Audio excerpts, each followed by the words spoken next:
नमस्कार, तुम्ही ऐकत आहात वेणुध्वनी 90.4 FM KLE कनसू. मी आहे तुमच्यासोबत मनीषा आणि मी आज खूप एक्सायटेड आहे कारण माझ्यासोबत आहे ऑल इज वेल या मूवीची टीम आणि ती नुकतीच आता रिलीज होणार आहे 27 जूनला.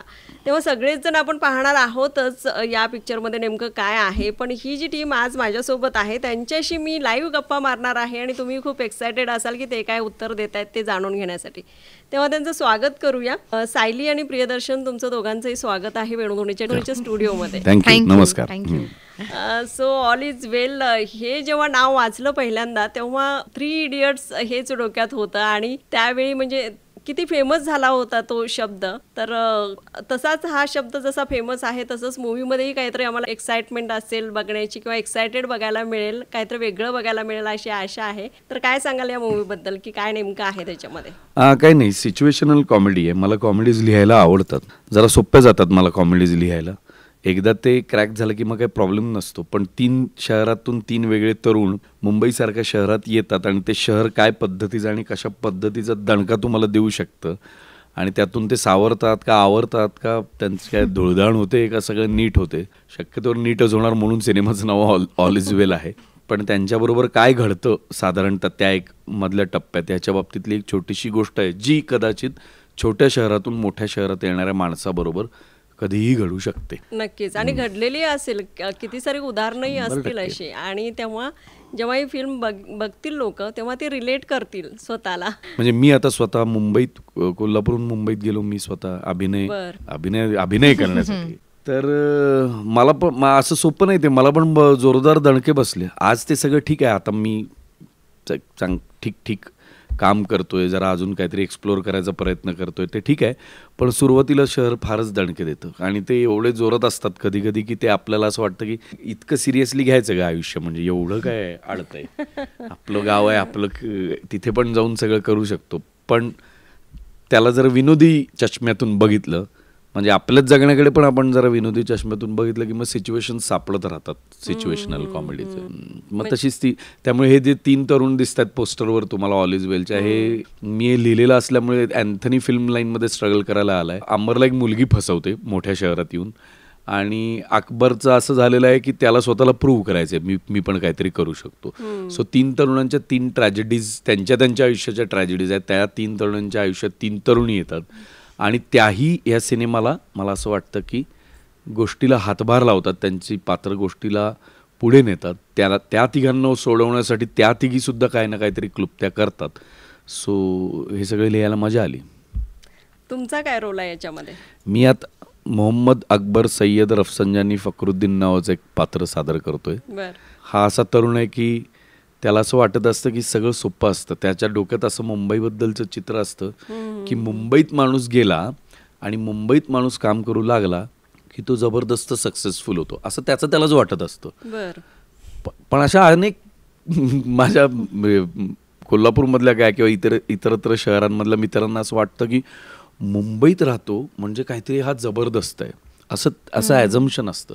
तसं ॲझम्पशन त्या अकबरचं आहे आणि तो जेव्हा मुंबईत येतो तेव्हा त्याला तो एका स्कॅममध्ये अडकतो जो त्याने केलेलाच नसतो.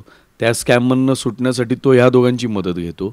मग हे तिघे एका वेगळ्या स्कॅममध्ये अडकतात. त्यातनं सुटण्यासाठी हे तिघे 3 त्यांच्या रिस्पेक्टिव्ह गर्लफ्रेंड्सची मदत घेतात आणि इव्हेंच्युअली मग ते त्यातून सुटतात.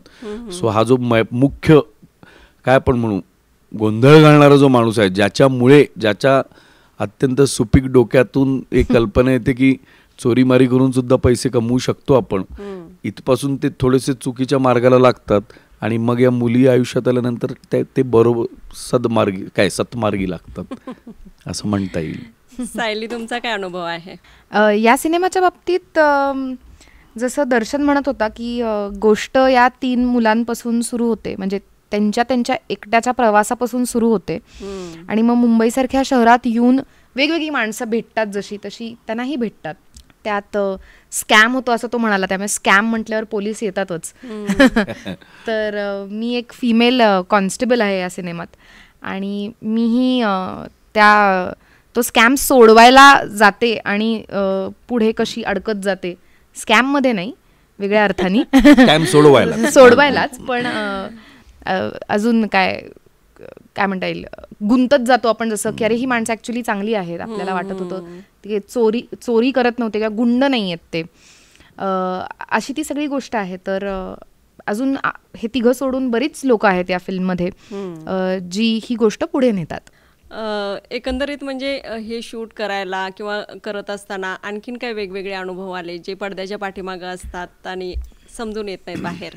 मला आधी सर्वप्रथम हे फार आनंदाने आणि अभिमानाने सांगायला आवडेल की खूप सारे निर्माते असे असतात, म्हणजे आता मी गेले 20-25 वर्ष या क्षेत्रात कमी अधिक अनुभवाने काम करत आलेलो आहे. खूप सारे निर्माते असे असतात की उत्साहात प्रोजेक्ट सुरू करतात आणि प्रोजेक्ट सुरू झाल्यानंतर जेव्हा अडचणी समोर यायला लागतात तेव्हा हातपाय गळून बसतात, मग म्हणतात नाही नको करायला, अरे हे असं आहे आम्हाला माहिती नव्हतं. असे खूप मला विशेषतः आमोद, वाणीताई, मल्लेश, पट्टण शेट्टी साहेब, सगळ्या मला असं वाटतं की त्यांनी हे लावून धरलं. निर्मात्याने सिनेमा, हे बघा, सिनेमा चांगला वाईट भला बुरा, आवडला नाही आवडला, हिट झाला, हे पूर्णपणे लोकांच्या हातात आहे. हे एका पॉईंट नंतर निर्मात्यांच्याही हातात नाहीये. लोक पाहतील तर मग तो सिनेमा हिट असं कन्व्हेन्शनली म्हणजे पाहिलं जातं व्यावसायिक चित्रपटाकडे. हा काही फेस्टिवल्सना पाठवण्याचा किंवा असा सिनेमा नाहीये की जिकडे आपण फेस्टिवल्सना पाठवतोय, लोकांनी पाहायला पाहिजे असा सिनेमा. तर तिथपर्यंत येण्यासाठी मी त्यांना कॉंग्रॅच्युलेट करतो की फार मोठा स्ट्रगल असतो निर्मात्यांचा. आज जर तुम्ही बघाल त्यांच्या मागे कुठलाही असा ग्रेट स्टुडिओ नाहीये मोठा, किंवा अशी कुठली असं काही नाही आहे की एक खूप फायनान्शियल प्रचंड मोठं पाठबळ आहे आणि त्यांना काही करायची गरज नाही असं नाही. त्यांनी त्यांच्या खिशातून एकत्र येऊन पैसे टाकून, कष्टाचे पैसे टाकून केलेला सिनेमा आहे. मला असं वाटतं ते इथपर्यंत आलेत हे याचं द्योतक आहे की पुढे जाऊन सुद्धा ते सिनेमे करतील घाई न करता. म्हणजे मी त्यांना सजेस्ट करेन की घाई न करता एक समजा ह्या सिनेमाचा अनुभव पाठीशी घेऊन पुढे कसं जायला पाहिजे, काय त्याच्यात केलं पाहिजे, त्याचा त्यांनी म्हणून निर्माते म्हणून सुद्धा जेव्हा ते मुंबईत येऊन थोडाफार त्याचा अभ्यास करतील ना, तर मला असं वाटतं ते या क्षेत्रात यशस्वी होतील जर त्यांनी त्याच्याकडे थोडंसं अधिक काय आपण म्हणू दुरून न पाहता त्यात पडून काम केलं तर ते थोडे, कारण तशा निर्मात्यांची पण गरज आहे. प्रत्येक वेळी तुम्हाला प्रचंड खर्चिक सिनेमा करायला पाहिजे असं काही नाही. कधी कधी तुम्हाला चांगला सिनेमा पण म्हणजे व्यावसायिकदृष्ट्याच यशस्वी व्हायला हवा असाच सिनेमा करायची काही गरज नाही. वेगळ्या सिनेमाच्या मागे सुद्धा ते उभं राहू शकतात, त्यात त्यांना नाव मिळू शकतं, अवॉर्ड्स मिळू शकतात. खूप जग मरत असतं नॅशनल अवॉर्ड्स आणि स्टेट अवॉर्ड्स आणि असे अवॉर्ड्स मिळावेत आणि ॲक्वॉलेट्स मिळावेत, पण तसा सिनेमासुद्धा त्यांनी पुढे जाऊन केला तरी हरकत नाही. आणि ते बेळगावचे आहेत, ते इथपर्यंत आले, ते ह्या टप्प्यापर्यंत आले, त्यांचा एक सिनेमा रिलीज होतोय, ते माझे सगळ्यात मोठे आधारस्तंभ आहेत या सिनेमासाठी. दिग्दर्शक आहे योगेश आहे, योगेश बरोबर पहिल्यांदाच काम केलंय, अभिनय बरोबर मी पहिल्यांदाच काम केलंय, रोहित हळदीकर बरोबर, रोहितने तर माझ्याही सिनेमात काम केलंय, माझ्या नाटकात काम केलंय.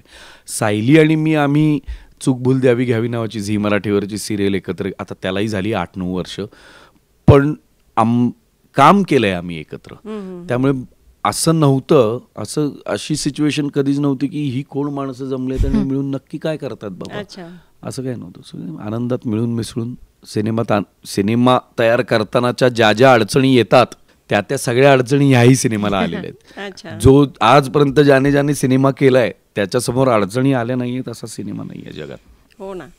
पण प्रोड्युसर बेळगावचे, तुम्ही मुंबईला, मग कसं कनेक्शन जमलंय? नाही, मला अमोद यांनी बोलवून घेतलं बेळगावला की आमच्याकडे एक गोष्ट आहे म्हणून, आणि मग मी आल्यानंतर त्या गोष्टीची फारच तोडमोड केली मी त्या गोष्टीची, कारण मूळ गोष्ट थोडी वेगळी होती. आणि मला असं वाटलं की आपल्याला जर स्क्रिप्ट लिहिताना अडचण समोर दिसते आहे आणि ज्या पद्धतीने ते सिनेमा त्यांना कसा हवा हे ज्या पद्धतीने ते पाहत होते त्यात तो सिनेमा बसत नव्हता. ते अधिक गंभीर आणि विचित्र वळण घेत होतं विनाकारण. आणि गोष्ट म्हणून मला असं वाटतं की जे हुक पॉइंट्स पाहिजेत किंवा जे कॉन्फ्लिक्ट पॉइंट्स पाहिजेत गोष्टीत ते तेवढे नव्हते. मग मी नव्याने लिहायला सुरुवात केली. मग एका पॉइंटला योगेश त्याच्यात होताच, मग त्याचाही सहभाग आला आणि मग एक स्क्रिप्ट तयार होऊन सिनेमा झाला. आणि आता लवकरच तो रिलीज होतोय आणि सगळ्यांना उत्सुकता आहेच की त्याच्यामध्ये काय आहे नेमकं बघण्याची. तुमच्या तोंडून तर ऐकलंच आहे बऱ्याचशा गोष्टी, पण बघण्यामध्ये खूप मजा येणार आहे असं वाटतंय. हा विनोदी सिनेमा आहे, एंटरटेनिंग. तुम्हाला फार म्हणजे तुम्हाला थिएटरमध्ये गेल्यानंतर मी असं म्हणत नाही की तुम्ही अगदी डोकं बाजूला काढून बघा, पण तुम्हाला नक्कीच हा सिनेमा मिनिमम लेवलवर छान एंटरटेन करेल, तुम्हाला व्यवस्थित हसवेल. आणि हा मी लिहिताना सुद्धा माझं हे पक्क होतं की हा सिनेमा काही मुंबईत चर्चगेट किंवा मरीन लाईन्स किंवा बँड्रा किंवा अंधेरीत राहणाऱ्या लोकांसाठीचा हा सिनेमा नाहीच आहे. माझ्यासाठी हा सिनेमा तो आहे जो छोट्या खेड्यातून छोट्या शहरांमधून तरुण तरुणी दोन्ही जे येतात किंवा ज्यांना ह्यातले प्रॉब्लेम्स हे आपले प्रॉब्लेम्स वाटू शकतील असे जे लाखो करोडो तरुण आहेत त्यांचा तो आणि तरुणी आहेत त्यांचा तो सिनेमा आहे. म्हणजे सगळेच जण छोट्या शहरांमध्ये आपापल्या लेवलवर स्ट्रगल करतच असतात ना. आपल्याला असं वाटत असतं की अरे ह्यांचं काय घर आहे इथे, ह्यांचं काय ह्या शहरात घर आहे आणि ह्यांना काही बाहेरच्या शहरात जाऊन करायची काही गरज नाही आहे, ह्यांचं काय सगळं छानच असणार इथे. असं नसतं ना. प्रत्येकाचं जिथे घर आहे आणि जिथे थोडीफार शेती आहे असं आपण म्हणू, असं तरुणींचं असं काही प्रत्येकाचं सेट नसतं. प्रत्येकाचे गोल्स, ॲम्बिशन्स, ॲस्पिरेशन्स वेगळे असतात आणि घरापासूनची धडपड असते ती. म्हणजे जर काही वेगळं करायचं असेल तर आई वडिलांना कन्व्हिन्स करण्यापासूनची धडपड असते ती. त्यात ते यशस्वी होतील नाही होतील. सो हे जे ज्यांच्या आयुष्यात घडतंय ना त्याच्याकडे आम्ही थोडंसं विनोदी चष्म्यातून बघतोय. हा त्यांचा सिनेमा आहे. सायली, तुमचा काय अनुभव असेल आणखीन जो आपण आपल्या लिस्नरना सांगू? आत्ता तो जे म्हणत होता ना ते म्हणजे दोन गोष्टी त्यातल्या की एकतर आत्ताच्या काळात म्हणजे असे कितीतरी सिनेमे असतात जे वर्षात शूट होतात पण ते मोठ्या पडद्यापर्यंत पोचतच नाही. आणि आता OTT-मुळे ओव्हरऑलच जे सगळं तिकडे एक सगळ्यांचं लक्ष गेलंय त्यामुळे आत्ता सिनेमा चित्रपटगृहात येऊन बघणं लोक टाळतायत किंवा काय हा ठीक आहे ना OTT-वर येऊ तेव्हा बघू असं आहे. त्या सगळ्यामध्ये प्रोड्युसर्सनी म्हणणं की नाही आम्हाला हे करायचं आहे आणि आम्हाला ते सगळ्यांनी थिएटरला येऊन सिनेमा बघितला पाहिजे. आणि तो म्हटला तसं की प्रॉब्लेम झाल्यावर पळून गेले नाही, ते सोडवले, मार्ग काढला आणि इथपर्यंत आम्हाला आणि सिनेमाला येऊन पोचवलंय. ही खूप मोठी गोष्ट आहे, खरंच खूप मोठी गोष्ट आहे. आणि अशी लोक आम्हाला हवी आहेत. म्हणजे आम्हाला म्हणजे ॲज अन ॲक्टर असं वाटतं ना की अरे कुणीतरी आपण लिहिलेल्या गोष्टीत किंवा आपल्या असलेल्या कॉन्सेप्टला पुढे न्यावं. कारण दर्शन आता लिहितो तर कितीतरी गोष्टी असतात डोक्यात की मला असा सिनेमा बनवायचा आहे, मला असं काहीतरी लिहायचं आहे, पण त्याला पाठिंबा मिळाला नाही तर त्याचं काहीच होत नाही. हो ना. त्यामुळे अशा या सगळ्या अवघड आत्ताच्या काळात असे प्रोड्युसर्स भेटणं, अशी चांगली माणसं भेटणं ही खरंच आमच्यासाठी पण खूप महत्त्वाची गोष्ट आहे. आणि तो म्हणाला तसं की ही गोष्ट म्हणजे त्या प्रत्येकासाठीच आहे ज्याची काहीतरी स्वप्न आहेत आणि ती पूर्ण करायला जेव्हा ते जातात किंवा आपण जातो, आपण प्रत्येक जण याच्यातून गेलोय की आपल्या लक्षात येतं की अरे मला वाटत होतं तितकं सोपं नाहीये. अगदी तो मगाशी म्हटला तसा तो तर कोल्हापूरवरून मुंबई आणि तो खूप वर्ष मुंबईत राहिला. मी पुण्याची आहे आणि आता आपण मुंबईला जायचंय, आपण काहीतरी घडवायचंय आपल्या आयुष्याचं असं जेव्हा ठरवलं तेव्हा आपल्याला वाटतं की मुंबई म्हटल्यावर हे मग माझं असं होईल, ऑडिशनला जाणं म्हणजे हा काय असेल, म्हणजे हा एक्सपिरियन्स असेल. किंवा इवन कधी कधी असं होतं ना की आपल्याला वाटतं की मला या दिग्दर्शकाबरोबर काम करायचं आहे, मला या ॲक्टर बरोबर काम करायचं आहे आणि आपण ॲक्च्युली करायला लागल्यावर असं वाटतं की अच्छा ठीक आहे एवढं काही नाही आहे. तर म्हणजे कधीतरी आपल्याला गंमतशीर अनुभव येतो, आपल्याला प्लेझंट सरप्राइजेस मिळतात. तसं आपल्याला खूप प्रमाणात काय म्हणतात आपला पोपट पण होतो. म्हणजे असं होतं की अरे काय झालं हे, मला काय वाटत होतं आणि काय निघालं. तर तो जो काळ असतो आय थिंक आयुष्यातला ज्याच्यात आपल्याला वाटत असतं की आयुष्य असं होणार आहे, असं होईल आणि काहीतरी गडबड होते आणि मग आपण शिकतो, तोच प्रवास आहे या सिनेमात आणि तो आपल्या सगळ्यांचा आहे. कधी ना कधी आपण सगळे याच्यातून गेलेलो आहे. सो आय थिंक मगाशी जसा शब्द वापरला की येस, रिलेट होण्यासारख्या खूप गोष्टी आहेत सिनेमामध्ये आणि असेच सिनेमे बघायला पण लोकांना आवडतात आणि आपल्याला करायलाही एक काहीतरी मिळतं ना की हां हे मी समजू शकते, मला ह्याचा प्रॉब्लेम माहिती आहे, हा मुलीसाठी गेला एवढा बोंबलत तिकडे, तर हे फिलिंग हे माहिती आहे प्रत्येकाला मोर ऑर लेस. सो ह्याच्यामुळे लोकांना होपफुली रिलेट होईल सिनेमा आणि त्यामुळे ते अधिक त्याची मजाही घेऊ शकतील. हो ना, नक्कीच.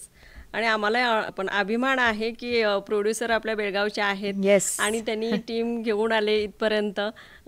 ऑल इज वेलची ज्यांना आपण लाईव्ह डिस्कस करू शकतो, बोलू शकतो, गप्पा मारू शकतो, ही संधी आम्हालाही दिली तुम्ही. त्याबद्दल वाणी मॅडमचे स्पेशली आभार मानते मी. ध्वनी ध्वनी दो नम्मा ध्वनी केयली कनसु नन सदा वेणु ध्वनी.